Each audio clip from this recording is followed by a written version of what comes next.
सुप्रभातम। मैं बालकृष्ण पंचोली, मौजूद सेठिया, आदर्श विद्या मंदिर। कक्षा 8वीं के व्याकरण विषय में हम आज जो पढ़ने वाले हैं वह संधि के विषय में पढ़ेंगे।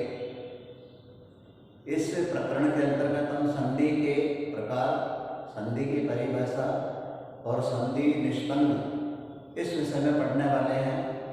किस प्रकार के वर्णों के मेल से संधि बनती है और किस प्रकार से उनका विच्छेद किया जाता है। वर्णों के रेशों और दीर्घ प्रकारों का भी हम अध्ययन करेंगे। इसके क्रम में सबसे पहले संधि प्रकरण में हम परिभाषा एवं प्रकार पढ़ते हैं। परिभाषा या अर्थ वर्ण संधान संधिरिति, अर्थात वर्णों के परस्पर मेल से उत्पन्न विकार या परिवर्तन को संधि कहा जाता है। जैसे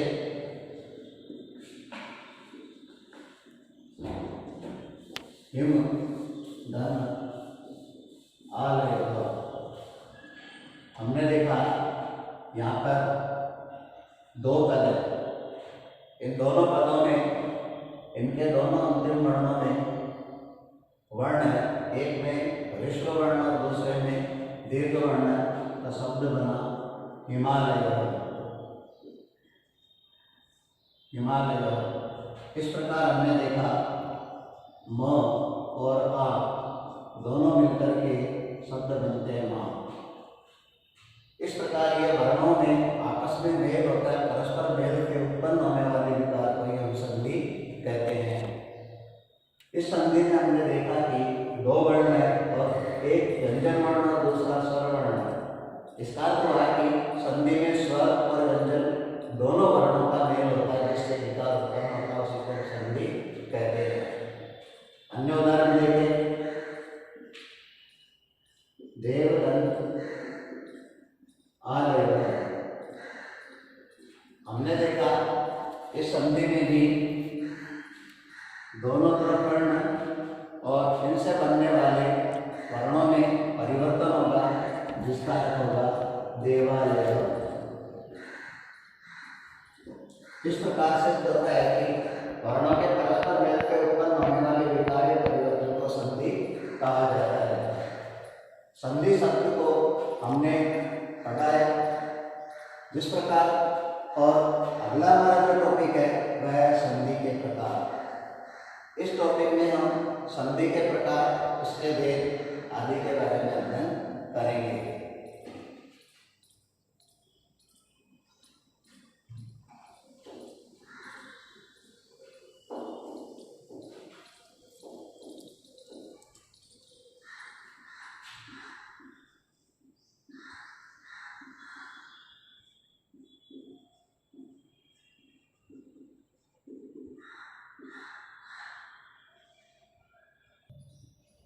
संधि के प्रकारों में हम इसको एक रेखा चित्र द्वारा समझ सकते हैं, जिसमें संधि के मूल रूप बताए गए हैं।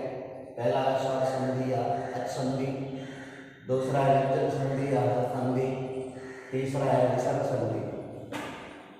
स्वर संधि में सभी वर्ण स्वर वर्ण होते हैं और स्वर संधि के भागों को भी हम बांट सकते हैं।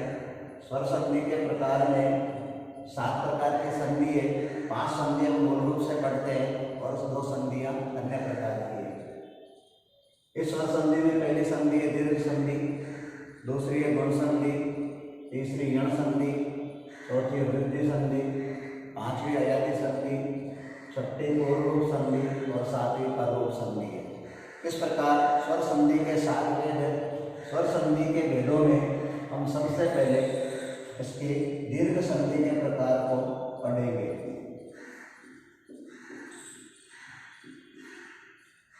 दीर्घ संधि, जैसा कि इसके नाम से स्पष्ट होता है, दीर्घ। इसमें पाणिनीय सूत्र के अनुसार एक सूत्र होता है, सवर्णे दीर्घ अपः, सवर्णे दीर्घ अपः। इस संधि के नियमानुसार वर्ण ऋष्व वर्ण हो चाहे दीर्घ वर्ण हो, समान वर्ण हो या असमान वर्ण हो, सभी वर्ण दीर्घ वर्णों में परिवर्तित हो जाते हैं।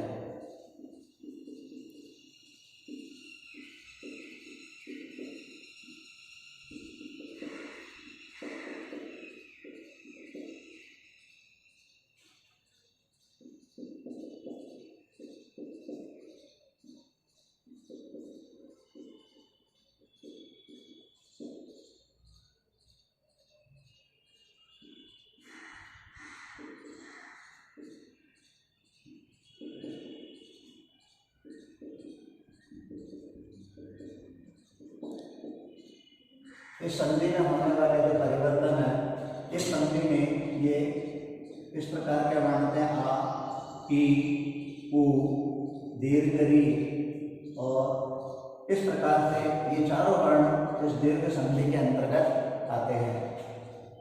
और मैं अपने एक उदाहरण पढ़ा था, इसके अलावा हम दूसरा उदाहरण और पढ़ते हैं जो दीर्घ संधि का उदाहरण है।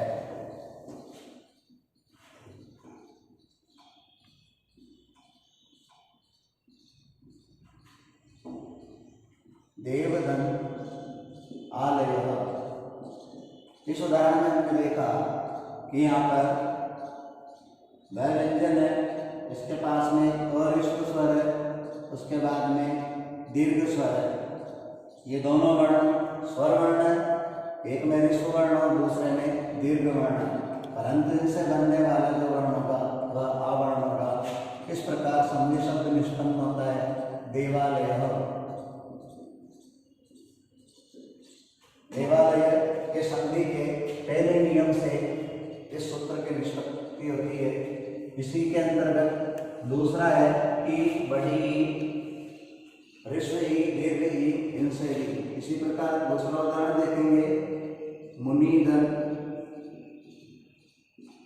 ईश। इस संधि में हमने देखा है इससे बनने वाला जो वर्ण होगा वो होगा मुनीश। वर्णों के बारे में यदि जानकारी करें तो यहाँ पर ई वर्ण, इसके बाद न व्यंजन वर्ण और इसके बाद कड़ी ई है। हमने देखा ये दोनों वर्ण, एक ऋष्व वर्ण और दूसरा दीर्घ वर्ण, इन दोनों के सूत्र से ये जो सूत्र के अनुसार इसका जो वर्ण होगा वह दीर्घ वर्ण होगा। इस प्रकार शब्द बना मुनीश। इसी प्रकार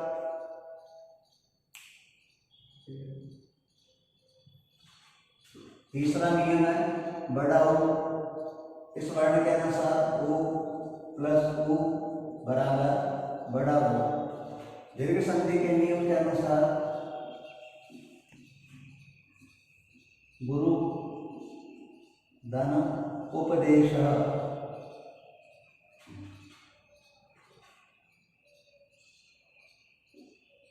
गुरु धन उपदेश। इस शब्द में हमने देखा कि दोनों तरफ ये इसके बाद ऋष्व उ और इसके सामने भी ऋष्व उ, इन दोनों वर्णों से बनने वाला जो शब्द होगा वह बड़े ऊ का होगा।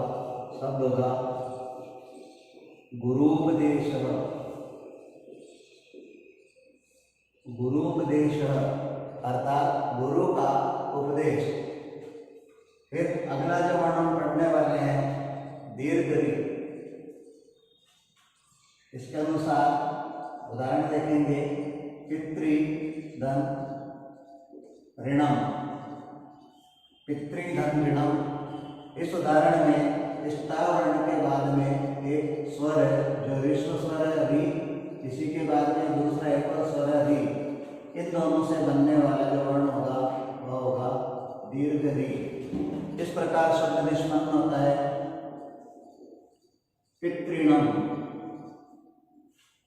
इस प्रकार हमने देखा इस पहली संधि में, इस संधि में दीर्घ संधि में आने वाले सभी वर्ण सवर्ण दीर्घ सूत्र के अनुसार समान या असमान ऋष्व या दीर्घ वर्ण होते हैं, जो सभी दीर्घ वर्णों में बदल जाते हैं। इस प्रकार हमने पढ़ा पहली संधि का निष्पन्न होता है। इसके बाद हम दूसरी संधि पढ़ने वाले गुण संधि।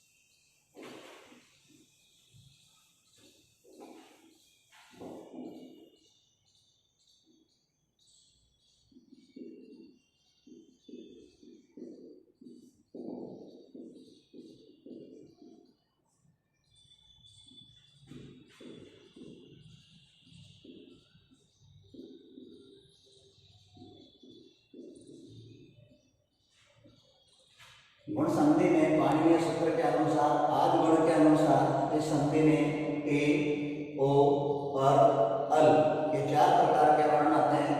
अब ये वर्ण किस प्रकार इस नियमों को हम पढ़ेंगे।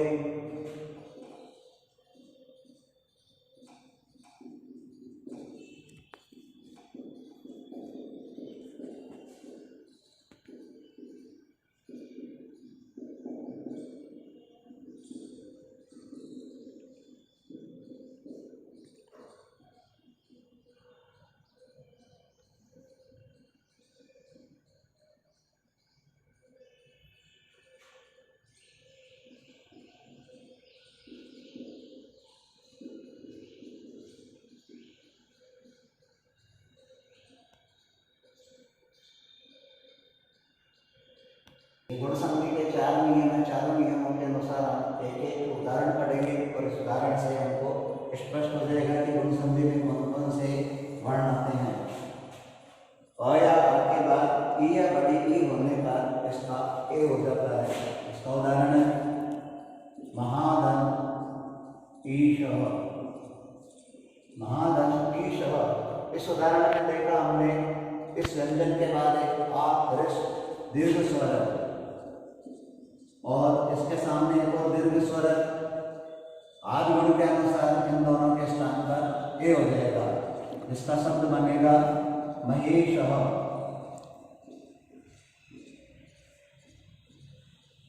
एक उदाहरण और देखेंगे रमादन ईशः। रमादन ईशः।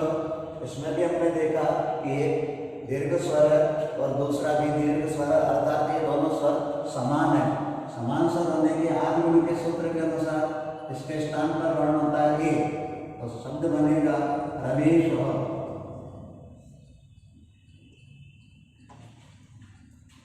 इस पहले नियम की सूत्र की निष्पत्ति होती है।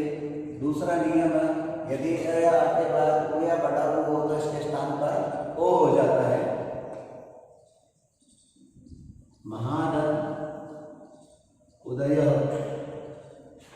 इस उदाहरण में हमने देखा कि एक दीर्घ स्वर आ और दूसरा स्वर ऋष्व। इन दोनों के नियम के अनुसार यहाँ पर आदि गुण सूत्र के अनुसार इसका ओ होगा तो शब्द बनेगा महोदय।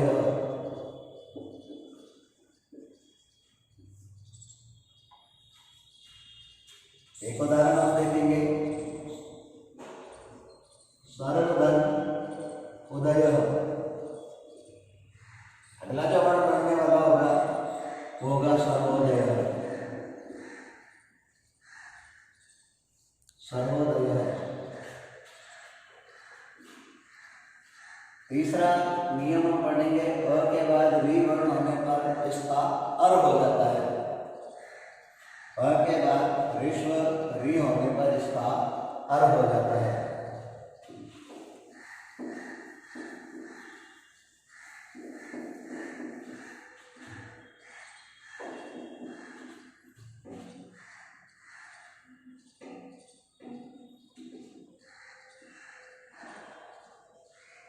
देवधन ऋषि।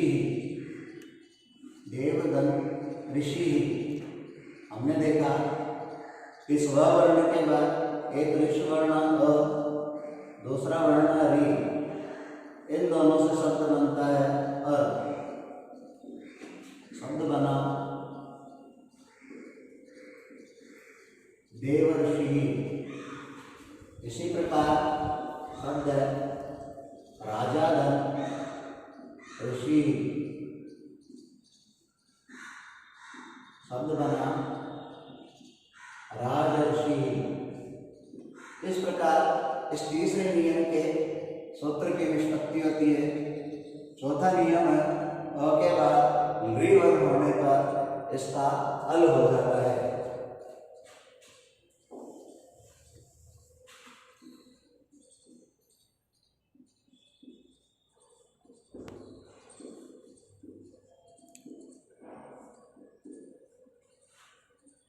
इस नियम में हम देखेंगे कि इस री वर्ण में से री अलग होने पर ल अलग होता है, जो कि पास वाले वर्ण पर लगता है। शब्द बना तवलकार।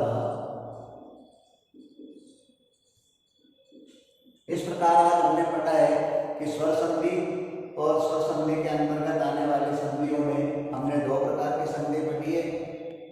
आज का कुछ गृह कार्य लिख रहा हूँ वो हम उतारेंगे और अगला जो संधि है वो अगले क्लास में पढ़ाएंगे।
अभी भैया बहनों को आज कुछ गृह कार्य दे रहा हूँ जिसमें लिखा है संधि किसे कहते हैं, जिसका मैंने पहले परिभाषा लिख दी थी।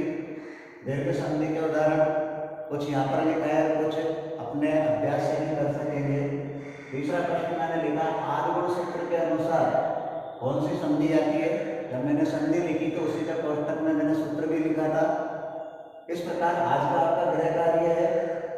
अगली जो संधि है तो अगले काल में पढ़ेंगे।